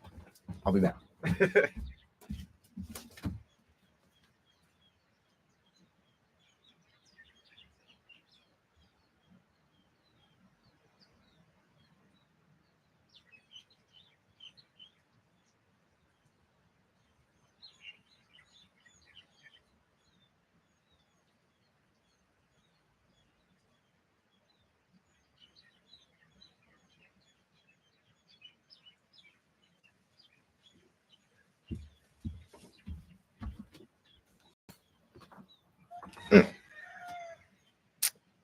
What would you say for Manny Gens? I broke my crystal last night. Anyone know about crystals? Ooh. So crystals and mangens. So if you break a crystal, there's a lot of potential energy to assign some kind of meaning to that. And a lot of people just jump on it without recognizing that, hey, when you break a crystal, on one level, it's just a broken crystal. The same as if like I break a controller, you know, did I break it because I wasn't being mindful? Did I break it because, it was somewhere precarious? Was it a total accident? It has nothing to do with me. There's a lot, and especially with crystals, there's a lot of, again, opportunity to assign some kind of meaning to it. Make sure that the meaning that you assign to it is appropriate. Like I was saying, how did it break? What happened with it? Ask yourself what happened before you start asking yourself why. That will help a lot. Sound of the birds is soothing, right? So incredible. Now to the manifesting generator question. How do manifesting generators make decisions? You have a defined sacral, so make the decision that your sacral has the most energy for, right? Like align yourself with whatever your sacral has energy for. Now, as a manifesting generator, typically you're not typically, but the thing that makes you a manifesting generator is that you have a manifested channel, meaning you have some kind of energy center connected to the throat, meaning that depending on the channel, there's going to be opportunities in your life to initiate and inform. Not to like, you're not a manifester, but in your following your gut, there's going to be opportunities for you to inform people. And this is one of the reasons this is because manifesting generators, like one of their points is to create shortcuts. So sometimes your gut is like, this is taking too long. Let's make it faster.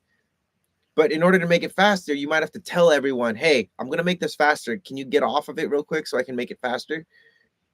Sometimes you have to do that. So as a manifesting generator, the idea is follow your gut response. And then while you're in the vein of your gut response, manifest, inform people, initiate things. But don't just initiate things without using your sacral as a guide, is what I would say. I was making crystal water and I poured it out of the pitcher just So clumsy. Got it. Okay. So you were doing something intentional and you realized that part of your logistical execution of the ritual, which is supposed to be about intention, was not as intentional and mindful as you said. So get this, check this out. You could have made up a story about how, oh, the crystal broke because you know the energy was so powerful and I manifest, because like people will really do that. And I know because I used to do that. People would ask me like, why did my rose quartz break? And I was like, well, the cage that you were had yourself in and your version of yourself that was ready for love was in a cage, and the crystal was the representation of that cage, and now the cage has been opened. And not that that's wrong or fucked up, it's just kind of funny because you know Tiki, and sorry to roast you, uh, but also not sorry because it was really just like your mechanics are probably like you're not as engaged in your mechanics, in your physical and your dexterity as you could be, and being clumsy, as like cute as that might be, coordination is important, and coordination can be trained as well. I felt like I was doing something new, so maybe I need a bigger crystal. Again, there's not a right story to assign to this. There's just the story that makes you more aware and more mindful moving forward, right? And so, for instance, in your process of making the water, there might be some things that you can do better, right? Overall, I would say one of the things is, if it's like, for instance, again, if it's a situation like this where it's like you were the cause of it, and the cause was like, um, you know, being clumsy, which is the same as like a lack of coordination. One of the things that I would say, one of the best potential stories that you could assign to this experience is, um, I could be less clumsy working with my rituals, or I could be more coordinated with my hand-eye coordination and find a way to train that. Which, if you want a way to train that, I have exercises in my community called the Archive, that will help with that. There's specifically their eye exercises, face exercises, hand exercises to again, increase your coordination in that sense. Jesus loves you so much. Never forget that Jesus that and never forget that you are worth so much. Emma, thank you for the message. I know Jesus loves me. I love Jesus too. My partner really loves Jesus. Um, Thank you. I intend to get a reading when I can. Well, I am so looking forward to it. If you go on my website, Tiki, you can find my Discord. You have to click through. You have to click through the links though. So if you go to the link on my bio, the first button says "Discover Your Human Design." Then you just scroll down. You'll see the Discord. I think. I don't think I took it down. Let me just make sure I have it.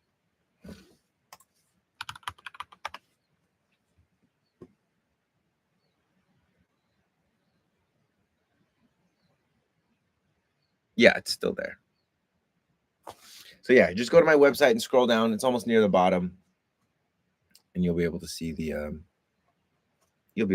kind. You think Jesus was a reflector? Let's see. I definitely think Jesus was like a fifth line. Jesus was for sure a heretic, maybe like a 5-1. Um, but I would say Jesus was probably either I don't even know. Because this the thing is, like, across the board, like you could have 10 generators that are totally different. The only way to to totally make like different decisions for themselves, are nothing alike. Generators are. The only way for me to actually tell someone's type is if I'm interacting with them. You know what I mean? Like, I have to feel their gut turning or their mind working with them. That's how I intuit whether or not people are what type. It's not typically like I can look at your actions and be like, oh yeah, those are generator type actions. I have to know how you feel while you're doing the actions. But that's an interesting question, if Jesus was a reflector. Yeah. How about 2 websites giving you different types? So some websites use 24-hour time, like mine. Others use 12-hour time. So be mindful of that. There's also the possibility that whatever website you're using is just some hack website, because anyone can make a website and put a body graph generator on it. Not all calculations are done the same. Like quantum human design does different calculations, or they calculate the charts differently than Jovian Archive, like the source of human design does. Neutrino design calculates it the same way that the Jovian Archive does. So when it comes to, like, look at the Jovian Archive and then make sure you're entering the time formats in the right way, but test everything against the Jovian Archive. Like if you generate your body graph on my website and then you generate it on the Jovian Archive website, which is the source of human design, they'll be the same, because Neutrino design uses the same calculations as the Jovian Archive. But again, not all websites are going to do that. Some websites have their own way of calculating things, and it's just not human design. But and also, again, it's like it could be that there's how you say a time, like you're using 24-hour time when you should be using 12-hour time, depending on the generator that you're using. So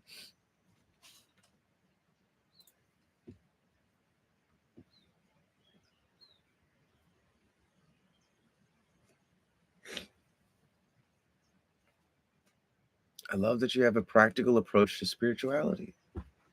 I love it too. I'm like I tease people that don't have practical approaches to spirituality. There's plenty of impractical things that I do, and I don't mind if people tease me, but there's people that like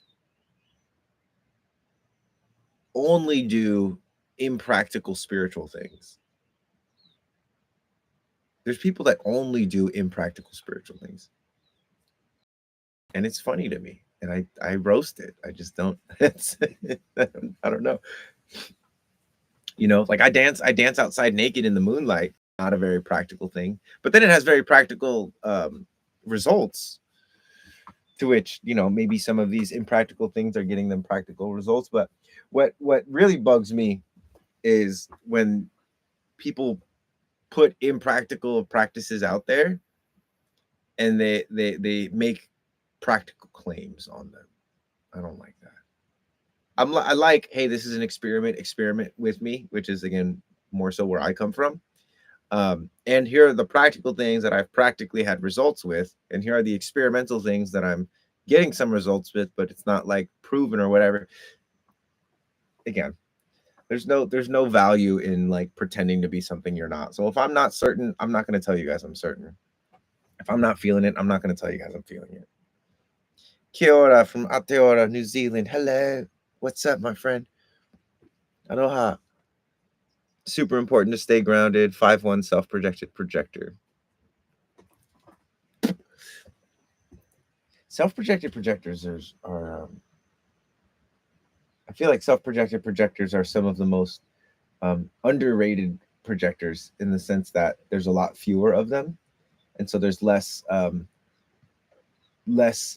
advice or information circling around, similar to how there are with reflectors. This is like mental projectors, self-projected projectors, and reflectors. And the funniest thing ever is when a non-projector or reflector will try and give one of those people advice, because it's like a man trying to give a woman advice on her menstrual cycle, or like a woman trying to give a man advice in trying to think of an area that, like, how to be a father. It's not that their advice is always terrible. It's just that they don't have any lived experience with that advice. Like a father trying to tell a mom how to mom, and a mom telling a man how to father, is like, it's like a fish trying to talk to a bird about how to fly. Fish, you don't have any experience with flying. Anyway, the man realm, exactly. Yeah, there's a lot of stuff like that. But that's one of my gripes with social media in general. It's like there's so many people out there that if you tune in just like a layer deeper, it's like not even that hard to find. And start doing this, guys. When you watch someone's videos, understand, like, it's not just the video that they're making. Like, what did they do to create that video? How much energy did they put into it? Are they happy that it's doing well? Are they not happy that it's doing well? How is that affecting? Like, there's some really cool people on social media that are living their lives and documenting it. And then there are people that created lives for social media to document. And you got to know the difference. Interesting that your partner is a projector, because I'm not into them from what I've experienced. Right. So it's like, I'm a reflector. I love projectors. You as a reflector might not like projectors. But again, it's how you say, we're all going to have different journeys, and depending on those journeys, we're going to make different decisions, so we're going to end up very different people. And it's not about, you know the list of qualities that we have. It's how we actually navigate those things. And again, that's what human design is helping us do, is recognize and categorize the strategies for navigation. 20 years in, Desiree, wow, I'm like 10 years in, and things are really good at 10 years. Practice makes progress. I like to say practice makes permanent, right? Practice makes progress as well. Practice does not make perfect, because you could practice something wrong and end up making permanent something that's wrong, right? Like you've heard this before, probably. When it comes to training, it's so much better to go lightweight so you can get your form down, because if you do heavyweight and your form is shitty, you're not actually getting stronger. You're actually just making yourself more prone to injury. It's looking really moody outside. I think it's might be time to do some training. So I want to talk about this training that I've been doing, because it's very experimental. It was inspired by anime. Anyone seen Berserk? It's a very dark anime. It actually got like really popular recently because of like TikTok, and mainly I think it got really popular because there's a group of men that are probably identify as alpha males, but most of them are not alpha males. But it's a group of men that are like getting into their like stoicness and their masculinity in a very unique type of way, which is transmuting pain. So Berserk is a story about a mercenary who goes through a bunch of shit, basically. And he's got this big sword, and he swings this big sword. So if you go online right now, you'll see a bunch of videos of guys like swinging this sword. And Guts, which is the main character of Berserk, Guts is really well known for this like overhead chop, and he just like practices this overhead chop. Now, I grew up training martial arts, working with swords, fighting with live blades and live swords. Like if I didn't block this, the top of my head's getting cut off, kind of shit. Um, and so and then in between, when I was training martial arts and now saw Berserk, but then also I started training what's called biomechanics, which is like how to walk, run, and throw properly. And so I'm combining biomechanics with sword play and making this kind of like new. I have a big long staff that's about as tall as me. And when you're holding it at the very end and you're swinging it, it's heavy as hell. So anyway, that's fun, because once I get to like day 100 or something, I'm on day like 7 or 8 right now. I'll have a lot more results that I can share. But anyway, I'm taking people along for the journey, which I don't normally do. You watched it when you were 8? Oh my God. I tried the rectification on neutrino and feel more confused. I think I'm gonna have to go to the hospital I was born in, because I can't figure out on my own. Yeah, Lee. So if you again with the rectification, again, like I was saying, that's your mind, answering those questions of like your mind looking at yourself. So the rectification is not that it's not good. It's just not like a final say. If you can actually go to the hospital, or you can even try calling the hospital, I would definitely do that over like using rectification. So I don't do 35 consultations. That's Golden Empress. That's the reports. The reports are 35, but the reports will tell you everything you need to know about your body graph, as well as give you some of my techniques for like embodying your body graph, as well as an introduction to human design, right? Like, hey, this is where human design came from. It um yeah. Okay, sorry, great. Yeah, it's so the reports are $35. And again, like I don't think there's, I'm trying to think if there's anything that is not in my reports. Like your incarnation cross is in there, your profiles, your strategy, your authority, your determination, your motivation, your trajectory, your all of your gates, all of your channels, all of your centers. Like there's not a lot that my reports won't tell you, because that's how I design them, is to like tell you everything. Like you're not going to need to pay for another report.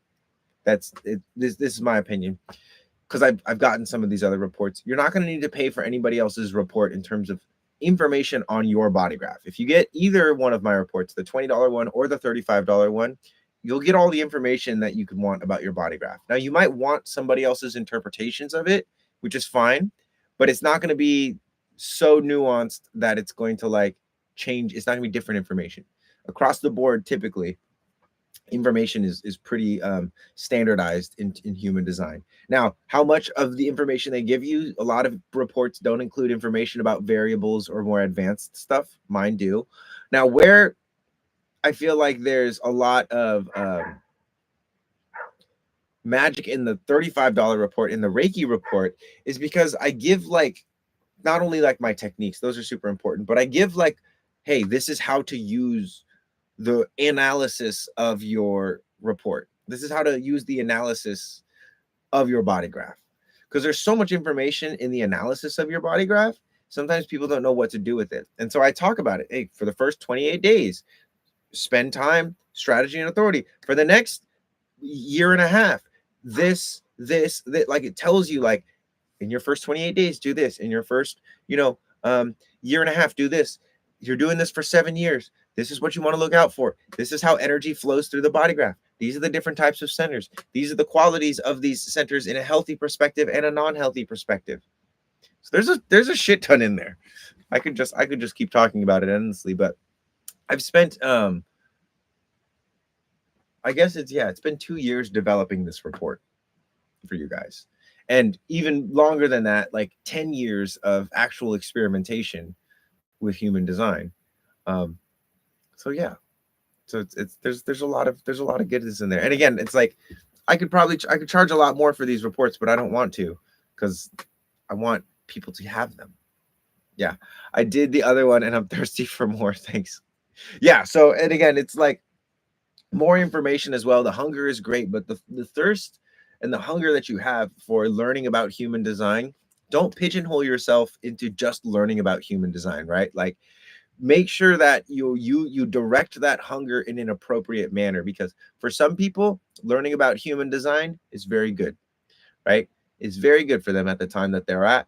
For other people, it's a distraction. And instead of learning about human design, you need to be spending more time doing things that light your sacral up, or spending more times doing things that are helping you to harmonize your emotional authority.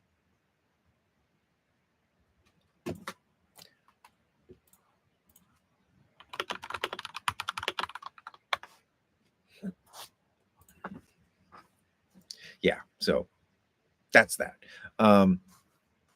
And like learn about human design. I'm not saying don't. I'm just saying don't like fuck around and not live out your design because you're learning about human design. I see a lot of people do that, and it's one of the most frustrating things ever. Like I have people asking me questions about things, and I'm like, why are you asking me that question? And they're like, oh, I'm just curious. I want to know about it. And I said, yeah, but what did you have to respond to that prompted you to ask that question? And they're like, oh, I don't really know. You're just here. I'm like, did I ask you if you wanted to learn anything about human design, or are you just asking me trying to get free information? Then they get all embarrassed, and I'm like, I'm just kidding. I'm just joking at you. But for real, like, make sure you're responding to things, because a lot of generators will go around thinking that they're responding to things when in actuality they're just doing the thing that they normally do and making noises, which is better than just not making those noises. But yeah, I like your shirt. My hubs is a Scorpio. Oh, my partner is a Scorpio, funny enough. This is from a group that I used to work with called Sacred Sons. They have really nice merch. Yeah, awesome vibe. Thanks, Tracy. Appreciate you. with that, guys, I got to get into some other stuff. It's getting close to that time. So thank you guys for joining with me. It's November. Happy November. So talk about Moon and Scorpio right now. Seriously. Yeah, I kind of I don't put things together and make conscious decisions. All of them, like when it comes to shirts, I'm like, which one do I want to wear? Not necessarily which one is the most appropriate for the new moon, although that is hilarious. But again, just kind of goes to show you a lot of this stuff for me has become programmed into my subconscious. So, you only have to be conscious about something until it gets programmed into your subconscious, then it's subconscious. But you can take conscious intentionality and program it into your unconscious self or into your subconscious self so that you're subconsciously intentional. Make sense? Anyway, much love to you guys. One more invitation, guys. If you are not already a part of the archive is my exclusive community. It's only $11, and it's I'm gonna try and keep it at $11, but eventually it's gonna, because it's the insane the amount of value that I'm putting in here. But it's an $11 membership. You get biomechanics courses, you get sensory mechanics courses, you get soft tissue courses. You're going to be getting Reiki courses and human design courses through that medium as well. And but it's also a place where it's like we as a community can further this to further this kind of exploration and the question of like, how do we take human design and do things that are practical so that we can embody human design and not just know a bunch of stuff. That's what we're doing in the archive. So if you want to join the archive, again, it's only $11 a month, and the link for that is in my bio. Reiki, there is definitely a lot of fake Reiki Marco accounts going around. Don't send anybody any money. The only way that I'm going to receive money from you is through you buying a report, and all of that is done through my website, or you booking a session with me, or you buying me a cup of tea through my donation platform. Okay, I'm not going to ask you to PayPal me. If you want to PayPal me, because I don't accept PayPal on my my calendar or my thing, you reach out to me. I can help you out. Most people will have access to some kind of credit card that they can make transactions seamlessly. So yeah, I'm not going to reach out to you. Those are all scams. You don't need to tell me about them. I know they're out there. Just report them if you could. KJ, what's the difference between your reports? So the $20 report is a analysis of your body graph. The $35 report is the same thing, but it also has a guide for human design, like how to use the report, and a list of techniques and like how to set manifestation ritual stuff and how to do sacral calibrations. And so it's like techniques and introduction to human design. So I always recommend going for the $35 one. The Reiki report has more information, not necessarily in terms of your body graph. The body graph information is the same, but the information about the human design system and the techniques, like the Reiki report is like the full package, basically. The $20 report, and I should just start calling it the budget report, because it's basically, I just wanted to make something accessible. So anyway, yeah, thanks for asking that question. Anyone that wants to work with me, again, archive is probably the best way to work with me right now. It's also the most affordable way. The Reiki reports and my one-on-one sessions are available via the links in my website. You can go to reikimarco.com, reikimarco.com. And also, we are going live every Monday, Wednesday, and Friday. Monday, Wednesday, Friday at 9 a.m. Hawaii Standard Time. So if you want to tune into this live again, make sure you follow, and make sure you guys remember Monday, Wednesday, Friday, 9 a.m. Hawaii Standard Time. And I will see you next time. Thank you guys for such an amazing live. And hopefully you have a wonderful weekend and you had a wonderful new moon and wonderful Halloween. Don't eat too much candy. Although if you eat candy, make sure that your sacral is the thing that's driving you to eat the candy. Because if you're eating the candy just because you think that you need to eat the candy because you got a bunch of candy, don't just eat it because it's there. Eat it because you actually want to eat it. Consider that. Sorry, I had to do one last little candy bye. All right. Peace, guys.